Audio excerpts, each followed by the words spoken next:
Hello everyone, हम historical background of Indian constitution के बारे में पढ़ रहे हैं।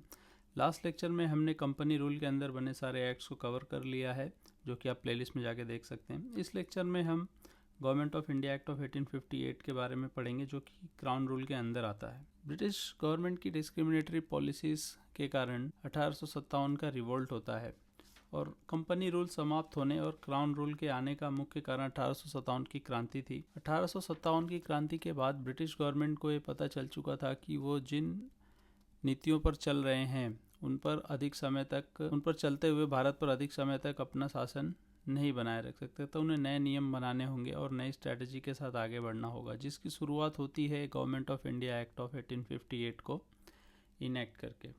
Government of India act of 1858 को act for good government of India भी कहा जाता है। इस एक्ट ने ईस्ट इंडिया कंपनी को एबॉलिश कर दिया और पावर को क्राउन के पास ट्रांसफ़र कर दिया। इस एक्ट ने गवर्नर जनरल का डेजिग्नेशन को चेंज कर उसे वाइसरॉय ऑफ इंडिया बना दिया था। इस एक्ट्स के कुछ फीचर्स हैं जो कि हम देख लेते हैं। India was to be govern by and in the name of her majesty. India को अब ब्रिटिश क्राउन के नाम पे और ब्रिटिश क्राउन द्वारा ही गवर्न किया जाने वाला था। Change the designation of governor general of India to that of viceroy of India. Viceroy was the direct representative of British crown in India. जो पहला वाइसरॉय था भारत का वो था लॉर्ड कैनिंग।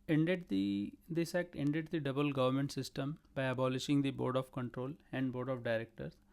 इस एक्ट ने डबल गवर्नमेंट सिस्टम जो कि पिट्स इंडिया एक्ट में इंट्रोड्यूस किया गया था, कोर्ट ऑफ डायरेक्टर्स और बोर्ड ऑफ कंट्रोल बना के, तो उसे एबॉलिश कर दिया और एक नया ऑफिस क्रिएट किया जिसे कि secretary of state. Secretary of state जो था वो ब्रिटिश कैबिनेट का एक मेंबर था और रिस्पॉन्सिबल था ब्रिटिश पार्लियामेंट को। और सेक्रेटरी ऑफ स्टेट को असिस्ट करने के लिए इस एक्ट ने एक एडवाइजरी बॉडी बनाई।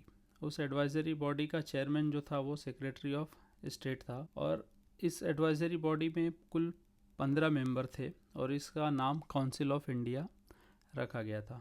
सो ये थे features government of India act of 1858 के। नेक्स्ट जो एक्ट आता है क्राउन रूल के अंडर वो है इंडियन काउंसिल्स एक्ट ऑफ 1861, जिसे कि हम नेक्स्ट लेक्चर में पढ़ेंगे। तब तक के लिए थैंक यू।